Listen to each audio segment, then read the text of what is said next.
Salut à toutes et à tous et bienvenue sur l'amour du maillot pour une nouvelle vidéo. Aujourd'hui on va un peu remonter dans le temps et je vais vous parler de tous mes changements d'avis, de tous ces aspects de la collection sur lesquels j'étais un peu ferme et sur lesquels avec le temps j'ai tout simplement changé d'avis. Avant ça évidemment on s'abonne à la chaîne, on like, on booste la vidéo sur mobile, c'est hyper important pour m'aider. Alors on va commencer avec les maillots extérieurs. Quand j'étais plus jeune, je ne jurais que par les maillots away. Je sais pas si c'est le même phénomène qui frappe un peu les jeunes collectionneurs de maintenant ou les jeunes amateurs de foot qui sont plus portés sur le maillot third, mais moi c'est vrai que c'était un truc que je kiffais trop. En fait j'étais plus intéressé par le fait d'avoir un maillot original et je voyais aussi ça comme une façon un peu de renouveler l'image du club. En fait j'avais la sensation, mais ça c'est parce que j'étais jeune, que les équipes avaient le même maillot systématiquement d'une saison à l'autre, alors que les maillots extérieurs je les attendais avec impatience. Tous les ans je me demandais ce que les marques elles allaient créer et aujourd'hui c'est complètement l'inverse. J'ai plutôt tendance à m'intéresser au maillot domicile. Parce que maintenant que j'ai grandi, je suis plutôt curieux de voir comment les marques vont faire pour se renouveler sur un cahier des charges bien plus fixe. Tout simplement, je veux voir comment elles peuvent faire du neuf avec du vieux en ayant peu de marge de manœuvre. Et pour ce qui est des achats et de ma collection, c'est d'autant plus vrai parce que quand je vais voir un match dans un stade, généralement, ils vont porter le maillot domicile et je vais aimer repartir avec le maillot que j'ai vu lors de ce match. Mais typiquement, si on prend le maillot qui est derrière moi, 2005-2006 Stade Malherbe, à l'époque, j'avais entendu dire que le maillot extérieur serait rose et gris, alors forcément j'attendais ça avec impatience et du coup j'étais complètement passé à côté du maillot domicile. Enfin du moins quand je dis passer à côté, c'est qu'il m'avait pas du tout intéressé et je m'étais fait offrir le maillot extérieur. Et avec le temps, même si j'aime toujours ce maillot extérieur, et d'ailleurs s'il y a un collectionneur de Malherbe qui passe, j'aimerais bien le retrouver en taille XL ou double XL, et j'ai fini par vraiment apprécier ce maillot domicile, d'autant plus que c'est le tout premier maillot de joueur que j'ai eu dans ma collection qu'Oumar Bakary m'avait offert. Et aujourd'hui, je pense que ce maillot 2005-2006 avec les manches bleues et les fines rayures, c'est un des maillots peut-être top 3 pour moi de l'histoire du Stade Malherbe. On va passer à un gros point, les flocages. Alors ça c'est certainement parce que avec le temps et ces dernières années, je suis devenu très pote avec Quentin, dont le lien de la chaîne est en description. Quentin dont le métier est de vendre des flocages via Footpress. Et en fait il m'avait dit très tôt que pour lui le flocage faisait la différence. Alors qu'à l'époque, donc c'est relativement récent, on va parler de ça, c'était il y a 4 ans, moi j'avais pas pour habitude de floquer mes maillots ni de les faire floquer. Quand j'allais quelque part acheter un maillot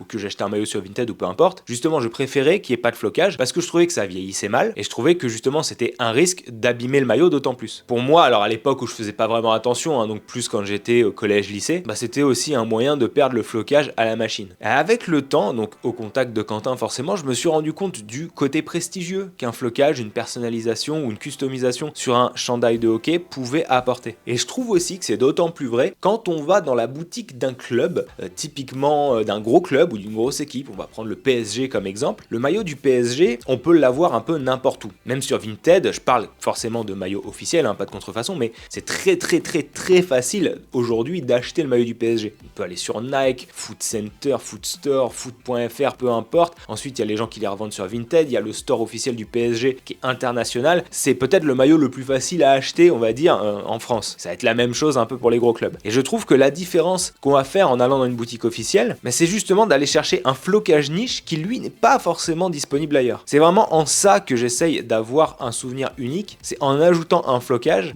que je pourrais pas forcément trouver sur des gros sites. Et j'ai même aussi changé d'avis sur les repros de flocage. Alors attention, c'est vraiment sous certaines conditions. En règle générale, je trouve ça dégueulasse d'avoir un faux flocage mal fait, notamment les flocages de Ligue 1 toute époque, ils sont très difficiles et très mal reproduits généralement, d'autant plus que le matériau est jamais vraiment terrible. Mais si on prend des gros flocages, ça passe encore, et surtout sur les maillots de première ligue, les reproductions en velours sont souvent très qualitatives pour avoir eu un peu les deux dans ma collection à une époque. Et si dans ce contexte-là, il n'y a pas forcément d'écart d'état entre le maillot et le flocage, c'est-à-dire si vous n'avez pas un maillot dépouillé avec un flocage tout neuf où là pour moi ça gâche tout, je trouve que en fait ça peut passer très bien. Alors évidemment quand c'est pas dans un but de revente et que c'est pour la collection perso. Là encore j'insiste, c'est quand c'est dans une démarche de collection, vous savez ce que je pense des revendeurs qui entassent les France 98 ou les France 2006 pour les revendre à des prix d'or avec un faux flocage dessus. Mais typiquement si aujourd'hui je devais aller au Parc des Princes et je devais ramener un maillot du PSG, ou si je passais boulevard de Grenelle ramener un maillot de l'équipe de France, il serait hors de question pour moi de repartir de la boutique sans flocage. Tout simplement parce que si j'allais faire un tour sur un Vinted, je suis sûr qu'en 5 minutes je trouverais le même maillot pour 2 fois moins cher. Pour moi le flocage c'est typiquement la plus-value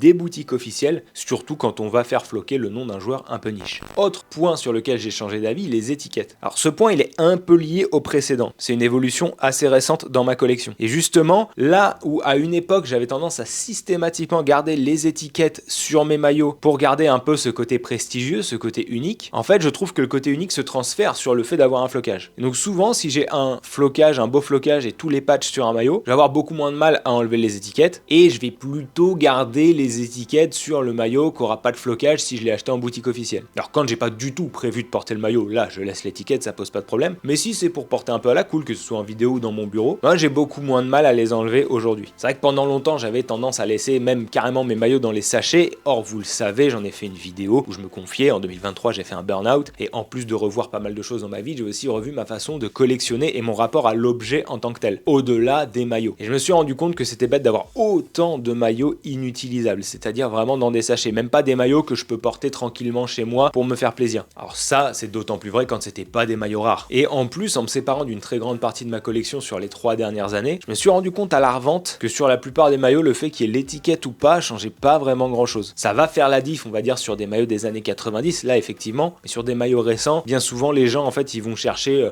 un maillot à porter. Du coup l'étiquette ils vont l'enlever eux-mêmes. En fait ça va leur faire plaisir, mais à la revente ça apporte pas vraiment de plus-value. Donc j'insiste, je retire pas systématiquement les étiquettes de mes maillots. Par contre je mise davantage sur le fait d'avoir un flocage si je veux lui donner un petit peu de cachet quoi. Autre point sur lequel j'ai changé d'avis, les maillots vintage. J'ai souvent revendiqué, préféré les maillots récents, ou du moins les maillots qui me sont contemporains. Et même si c'est vrai que dans ma collection, je ne crois pas avoir de maillots qui soient antérieurs à ma naissance, je voyais souvent les maillots vintage un peu comme quelque chose de factice, quelque chose de hipster et qui était plus ciblé pour les opportunistes un peu du maillot. Mais avec le temps, j'ai fini par apprendre à kiffer porter des maillots anciens. En fait, c'est bête, mais je trouve que c'est plus sympa pour se démarquer quand on va au stade. Typiquement, si je vais voir Malherbe, j'aime bien porter un ancien maillot de Malherbe qu'un maillot récent. C'est bête à dire, mais en fait, on porte un maillot qui a un peu plus d'histoire. C'est un maillot dont on peut parler et qui peut même créer un sujet de conversation avec des inconnus. J'ai déjà dit, porter un maillot, en fait, c'est un statement. C'est-à-dire que inconsciemment, indirectement, on envoie un message aux gens qui sont autour de nous. C'est aussi pour ça qu'on aime les maillots d'ailleurs. Et c'est d'autant plus vrai quand derrière le maillot, il y a un flocage d'origine, ou même, ça c'est pour les plus audacieux, que vous portez un maillot porté en match. En plus, si c'est un joueur un peu niche. Ça m'est arrivé plusieurs fois, notamment à la brocante SoFoot par laquelle j'étais passé, ou même au stade. Parce qu'on va pas se mentir, quand on porte un maillot, c'est ce qu'on recherche. On recherche à avoir le petit coup d'œil de l'autre, et on cherche à se sentir un peu beau tout simplement, à se faire kiffer. Moi je trouve ça toujours flatteur quand quelqu'un dans la rue, notamment à Toulouse, me voit avec un maillot de Caen ou un maillot pas trop connu et que j'ai un petit coup d'œil. Et ce petit coup d'œil, on l'a bien plus souvent avec un maillot vintage ou un maillot original qu'un maillot récent. Mais c'est aussi pour ça que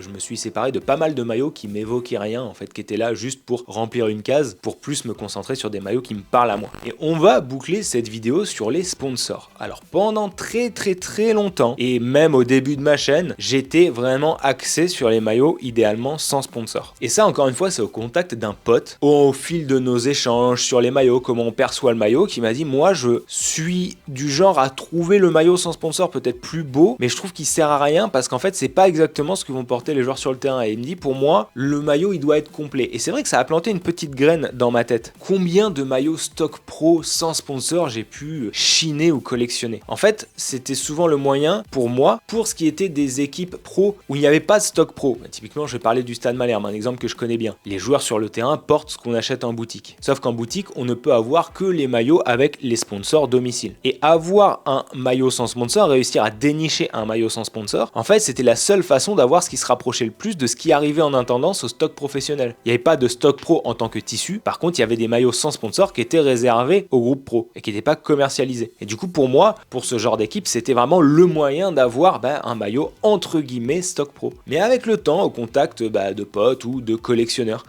j'ai fini par préférer en fait effectivement avoir des maillots complets. C'est pas toujours les plus beaux, mais maintenant je vais préférer avoir soit le maillot complet, soit rien du tout en fait. C'est vrai que le maillot vide, surtout si je le porte pas, m'intéresse plus. Et aujourd'hui à choisir entre un maillot tout vierge, alors qu'on s'entende, je trouve qu'un maillot vierge reste esthétiquement plus joli. Mais en tant que collectionneur, choisir entre un maillot totalement vierge ou un maillot full patch, full sponsor, flocage, je vais prendre le maillot full patch. Voilà, c'est tout pour moi aujourd'hui. La conclusion de cette vidéo, c'est quoi? C'est tout simplement qu'un qu'inconsciemment, mes changements d'avis, ils sont liés à toutes les amitiés que j'ai pu tisser ces dernières années notamment avec d'autres amis collectionneurs. Ces gens qui sont devenus soit juste des connaissances, soit vraiment des potes, ils ont aussi leur point de vue et ils sont arrivés dans ma vie de collectionneur avec. Ils ont leur vision des choses et ils voient forcément la collection sous un autre angle que le mien. Et je sais que moi, j'ai pu influencer certaines personnes avec mes avis. Bon, c'est d'autant plus facile entre guillemets quand on fait des vidéos et même si c'est pas le but, c'est un peu naturel. Mais chacun a sa ligne directrice. Et pour moi, changer d'avis, en fait, c'est une bonne chose. Parce que je me suis rendu compte aussi qu'il y a encore récemment, quelques années, j'avais tendance à partir un peu dans tous les sens. En tout cas, dites-moi en commentaire si vous aussi, vous avez connu des gros changements d'avis au fil de votre vie de collectionneur. Dites-moi si vous avez tout simplement viré ou un peu modifié certains pans de votre collection. Et si vous aussi, vous avez fini par vous recentrer après vous être éparpillé un certain temps. En tout cas, je vous laisse là. Encore une fois, on like, on s'abonne, on partage, on booste la vidéo. Et sur ce, je vous dis à très vite pour reparler de maillot. Ciao!